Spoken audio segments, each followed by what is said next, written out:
श्रीपरमात्मने नमः। अथाष्टादशोऽध्यायः। अर्जुन उवाच संन्यासस्य महाभावो तत्त्वमिच्छामि वेदितुम् त्यागस्य च ऋषिकेश पृथक् निषूदन। श्रीभगवान् उवाच काम्यानां कर्मणां न्यासं संन्यासं कवयो विदुः सर्वकर्मफलत्यागं प्राहुस्त्यागं विचक्षणाः। त्याज्यं दोषवदित्यक्ये कर्म प्राहुर्मनीषिणः यज्ञदानतपः कर्म न त्याज्यमिति चापरे।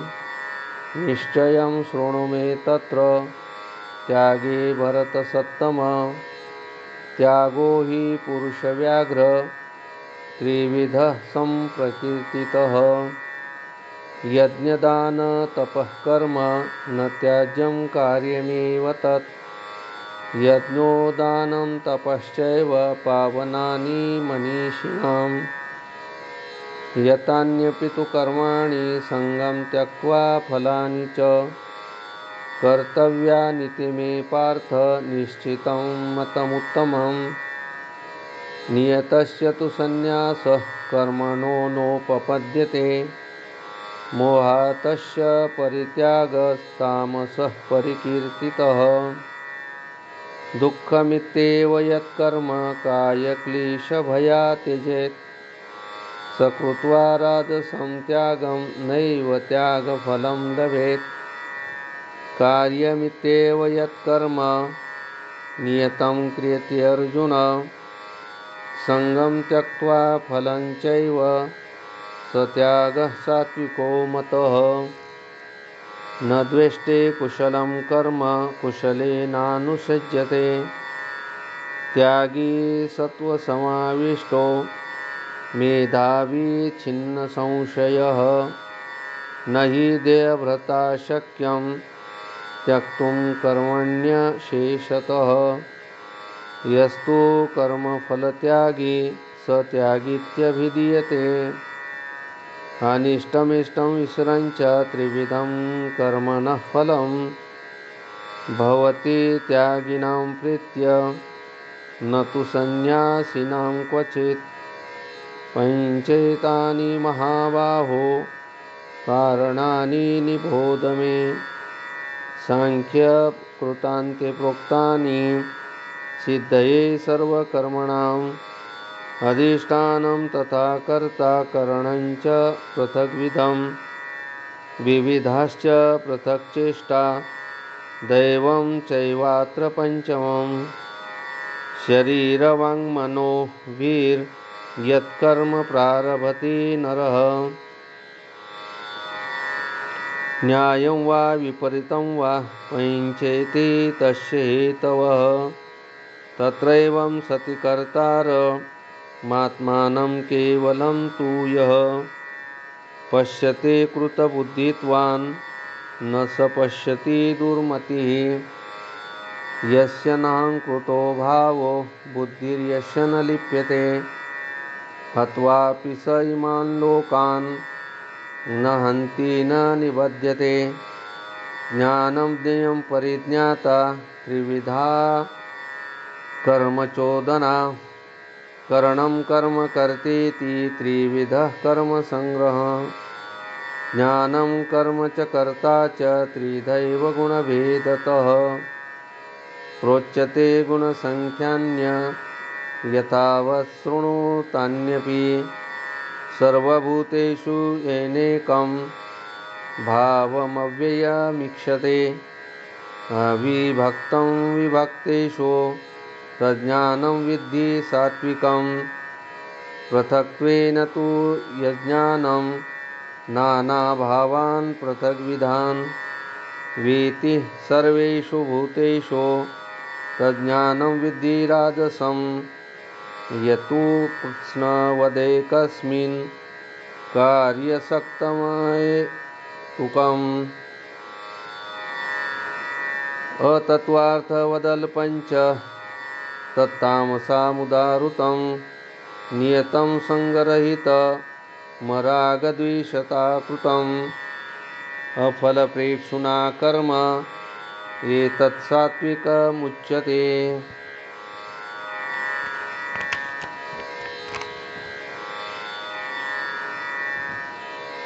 यतो कामेप्सुना कर्म सहङ्कारेण वा पुनः क्रियते बहुलायासं तद्राजसामुदाहृतम् अनुबन्धं क्षयं हिंसा मनव्यक्षे च पौरुषं मोहादारभ्यते कर्म एतत्तामसमुच्यते।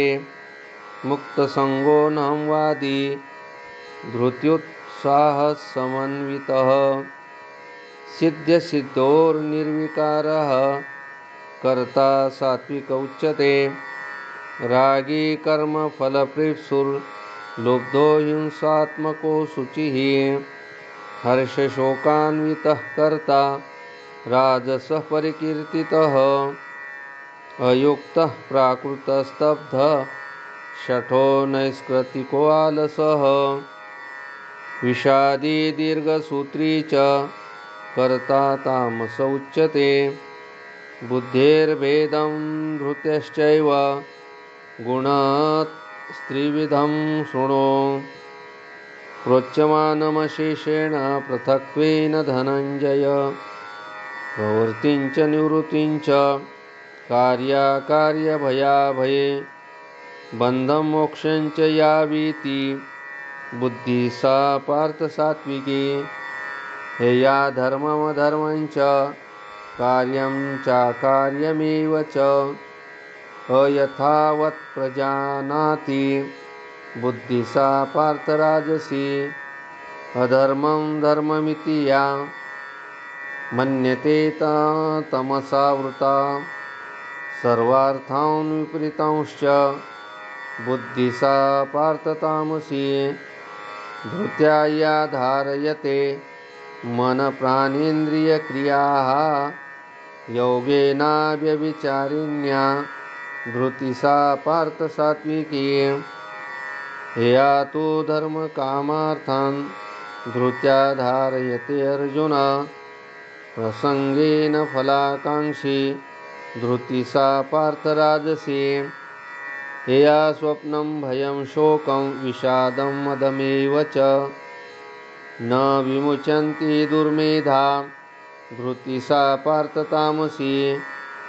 सुखं त्विदानीं त्रिविधं शृणु मे भरतर्षभ अभ्यासाद्रमते यत्र दुःखान्तं च निगच्छति यततग्रे विषमेव परिणामे मृतोत्पमम् यत् सुखं सात्विकं प्रोक्तमात्मबुद्धिप्रसादजं विषयन् इन्द्रियसंयोगात् यततग्रे मृतोपमं परिणामे विषमेव तत्सुखं राजसं स्मृतं यदग्रे चानुबन्धे च सुखं मोहनमात्मनः निद्रालस्य प्रमादो तत्थं तत्तामसामुदाहृतं न तदस्ति पृथिव्यां वा दिवि देवेषु वा पुनः सत्वं प्रकृतिजैर्मुक्तं यदेभिशात्रिभिर्गुणैः ब्राह्मणक्षत्रियविषां शूद्राणां च परन्तप कर्माणि प्रविभक्तानि स्वभावप्रभवैर्गुणैः शमो दमस्तपशौचं क्षान्तिरार्जवमेव च ज्ञानविज्ञानमास्तिक्यं ब्रह्मकर्म स्वभावजं शौर्यं तेजो धृतिर्दाक्ष्यं युद्ध चापि पलायनं दानमीश्वरभावश्च क्षात्रं कर्म स्वभावजं कृषिगोरक्षवाणिज्यं वैश्यकर्म स्वभावजं परिचर्यात्मकं कर्म शूद्रशापि स्वभावजं स्वे स्वे कर्मण्यभिरतः संसिद्धिं लभते नरः स्वकर्मनिरतसिद्धिं यथा विन्दति तच्छृणु। यतः प्रवृत्तिर्भूतानां येन सर्वमिदं ततं स्वकर्मणा तमभ्यर्च्य सिद्धिं विन्दति मानवः। श्रेयान् स्वधर्मो विगुणः परधर्मात् स्वनुष्ठितात् स्वभावनियतं कर्म कुर्वन्नाप्नोति किल्बिषम्। सहजं कर्म कौन्तेय सदोषमपि न त्यजेत्। सर्वारम्भा हि दोषेण धूमेनाग्निरिवावृताः। असक्तबुद्धिः सर्वत्र जितात्मा विगतस्पृहः। नैष्कर्म्यं सिद्धिं परमां सन्न्यासेनाधिगच्छति। सिद्धिं प्राप्तो यथा ब्रह्म तथाप्नोति निबोध मे। समासेनैव कौन्तेय निष्ठा ज्ञानस्य या परा। बुद्ध्या विशुद्धया युक्तो धृत्यात्मानं नियम्य च शब्दादीन् विषयान् त्यक्त्वा रागद्वेषो विदुष्य च विविक्तसेवी लघ्वासी यत्वा कायमानसः ध्यानयोगपरो नित्यं वैराग्यं समुपाश्रितः। अहंकारं बलं दर्पं कामं क्रोधं परिग्रहं विमुच्य निर्ममः शान्तो ब्रह्मभूयाय कल्पते। ब्रह्मभूतप्रसन्नात्मा न शोचति न काङ्क्षति समसर्वेषु भूतेषु मद्भक्तिं लभते परां। भक्त्या मामभिजानाति यावान्यश्चास्मि तत्त्वतः ततो मां तत्त्वतो ज्ञात्वा विशते तदनन्तरं। सर्वकर्माण्यपि सदा कुर्वाणो मद्व्यपाश्रयः मत्प्रसादाद्वाप्नोति शाश्वतं पदमव्ययम्। चेतसा सर्वकर्माणि मयि सन्न्यसे मत्परः। बुद्धियोगमुपाश्रित्य मच्चित्तः सततं भव। मच्चित्तः सर्वदुर्गाणि मत्प्रसादात् तरिष्यसि। अथ चेत्त्वमहङ्कारं न श्रोष्यसि विनङ्क्षसि। यदाहङ्कारमाश्रित्य न योत्स्य इति मन्यसे। मिथ्यैष व्यवसायस्ते प्रकृतिस्त्वां नियोक्ष्यति। स्वभावजेन कौन्तेय निबद्धस्वेन कर्मणा कर्तुं नेच्छसि यन्मोहात् करिष्येष वशोऽपि तत्। ईश्वरः सर्वभूतानां हृदयस्य अर्जुन तिष्ठति।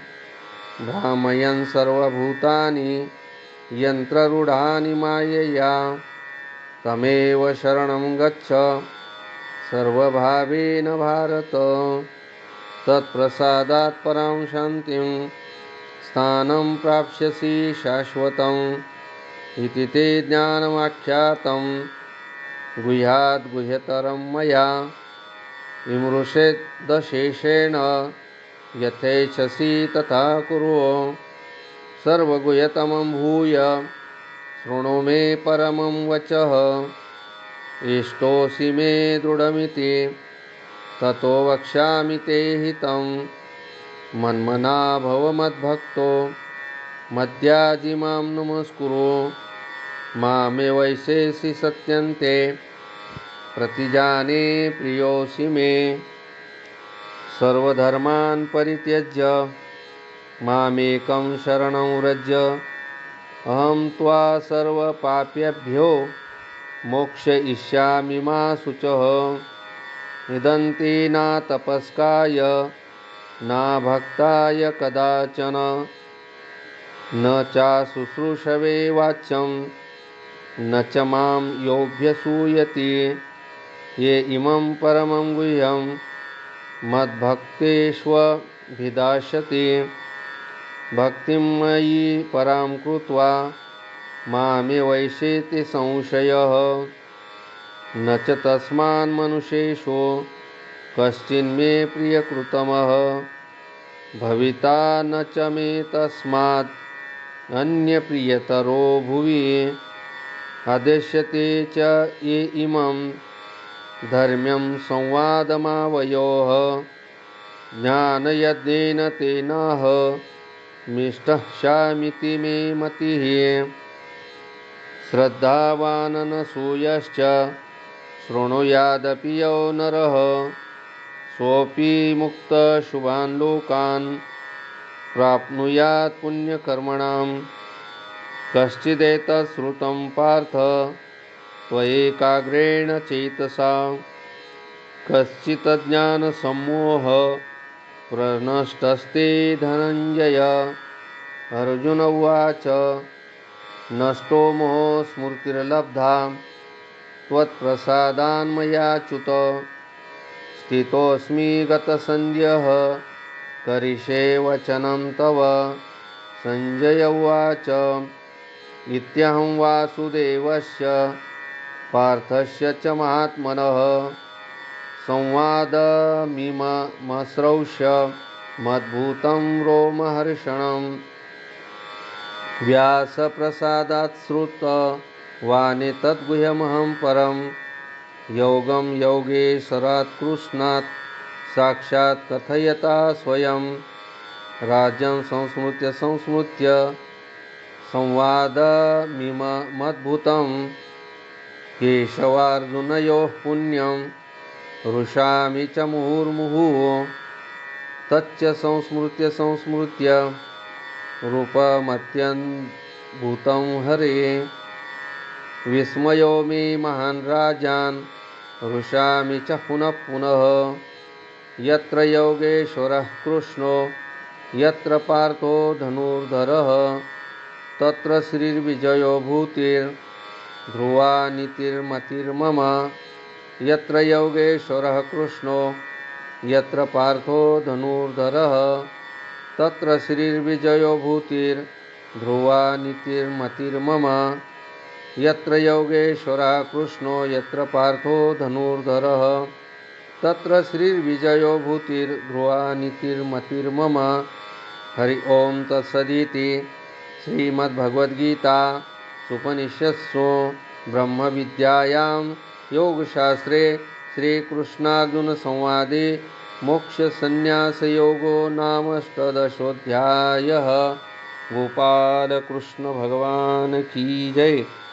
जय भगवत गीते जय भगवत गीते हरिः कमल विहारिणि सुंदर सुपुनीते कर्म सुमर्म प्रकाशिनी काम शक्तिहार तत्वज्ञान विकासिनी विद्या ब्रह्मपरा निश्चल भक्ति विदायिनी निर्मल मलहारी शरण रहस्य प्रदायिनी सब विधि सुखकारी राग द्वेष विदारिणी कारिणी मोद सदा भवभयहारिणी तारिणी परमानंद प्रदा असुर भाव विनाशिनी नाशिनी तमरजनी दैवी सद्गुणदायिनी हरिरसिका सजनी समता त्याग सिखावनी हरिमुख की बानी सकल शास्त्र की स्वामिनी श्रुतियों की रानी दया सुधा बरसावनी मातु कृपा कीजे